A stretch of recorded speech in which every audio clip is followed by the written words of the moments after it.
Bonaparte a écrit, il affirme en effet qu'une société sans religion est comme un vaisseau sans boussole. L'empereur pense qu'il s'agit d'un élément fondamental de la France, un facteur de paix sociale indispensable pour éviter les excès de passion. La religion chrétienne, donc ça c'est lui qui l'écrit, la religion chrétienne est celle d'un peuple très civilisé. Elle a élevé l'homme, elle proclama la supériorité de l'esprit sur la matière, de l'âme sur le corps. Elle est née dans les écoles grecques, elle est le triomphe de Socrate, des Platon, des Artistides, sur les Flaminius, les Scipion, les Paul-Émile. Dictera encore Napoléon au général Bertrand à Sainte-Hélène, campagne d'Égypte et de Syrie, 1798-1799. Alors qu'il y croyait pas un mot, hein, c'est écrit en haut. Hein. Voilà, donc il y allait par stratégie. Donc il dit dicté par lui-même, nanana, ok. Édition Common et compagnie de 1847. T1 Affaires religieuses, page 206. Donc voilà, c'est des textes qui sont encore là, les écrits sont encore là. Là-bas, il a eu le temps nécessaire pour revenir sur sa vie et philosopher sur une multitude de sujets. Lors d'une correspondance présente dans le journal de Sainte-Hélène, donc c'est archivé, on a encore la preuve, il parle de 3 monothéismes. Tout d'abord, il considère que les Juifs ont eu tort de vouloir garder le message de Moïse pour le confiner à leur race d'élus de Dieu. Aïe.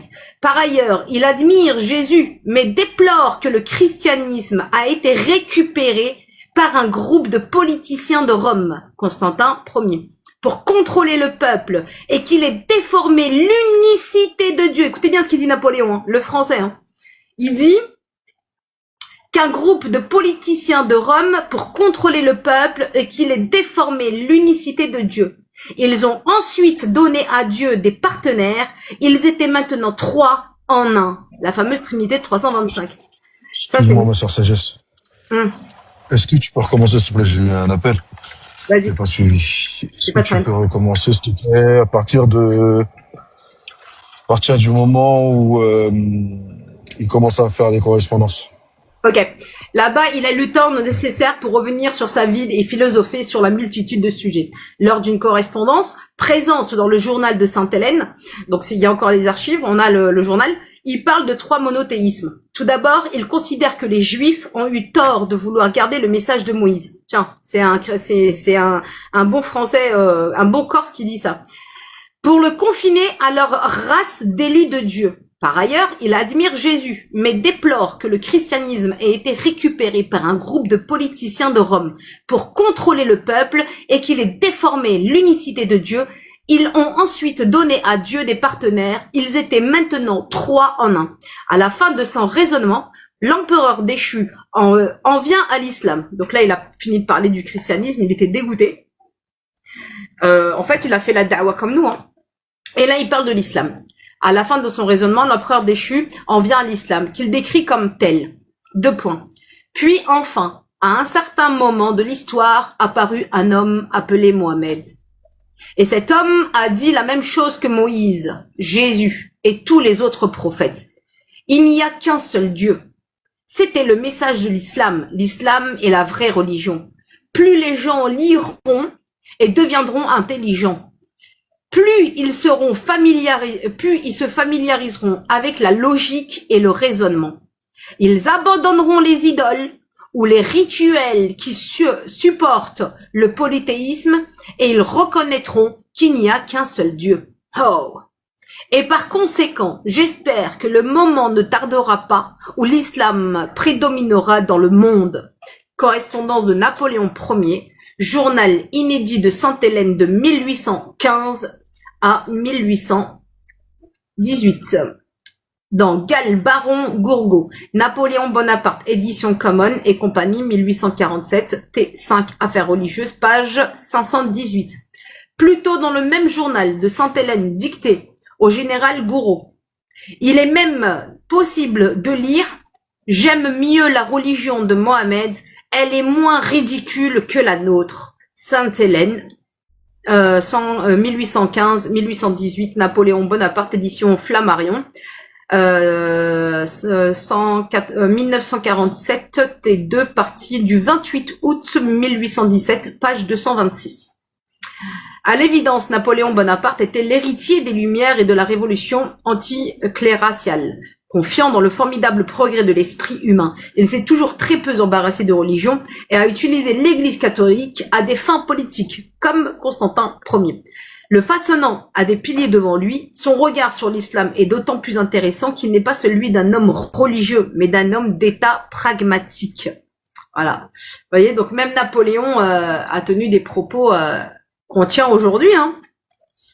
Qu'on tient aujourd'hui.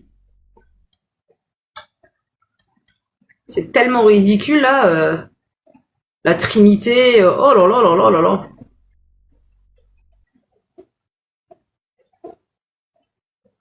Alors, Napoléon a déclaré, voici les dires de Napoléon Bonaparte.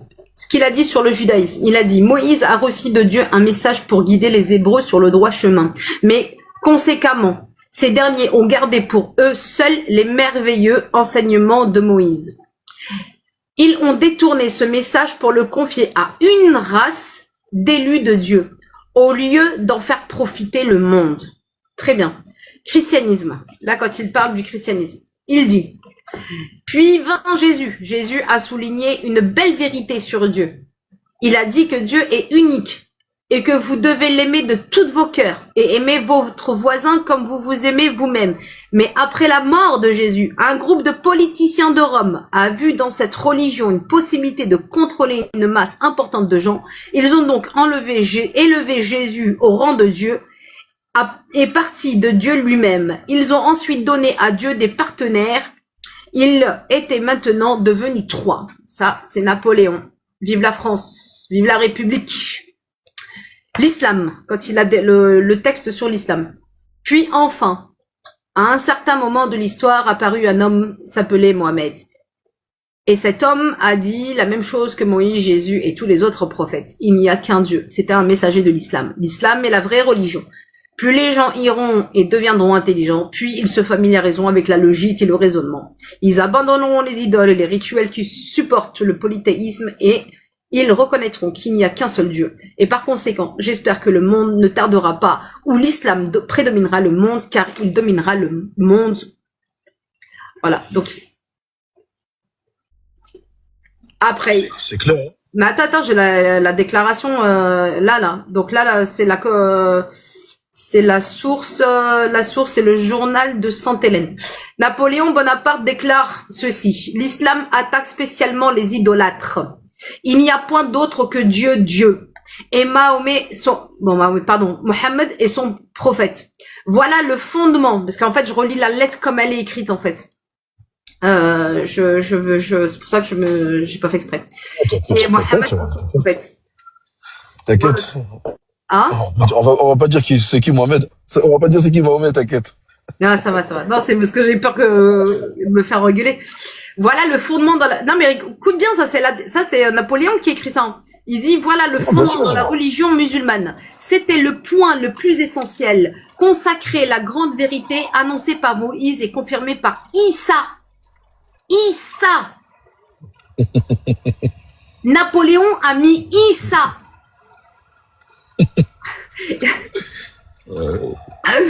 Aïe. Alors, attends. Confirmé par Issa, Jésus, point. 3 petits points. Il n'y a pas d'autre Dieu que Dieu et Mohammed est son messager prophète. Je suis, moi, musulman unitaire et que je glorifie le prophète Mohammed.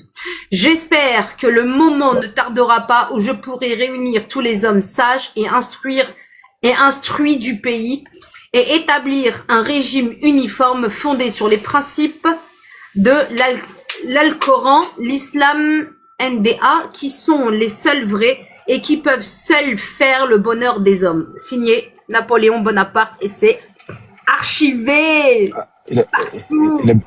Il a bien dit, lui musulman unitaire, hein, c'est ça, hein? Oui, en fait Napoléon a embrassé l'islam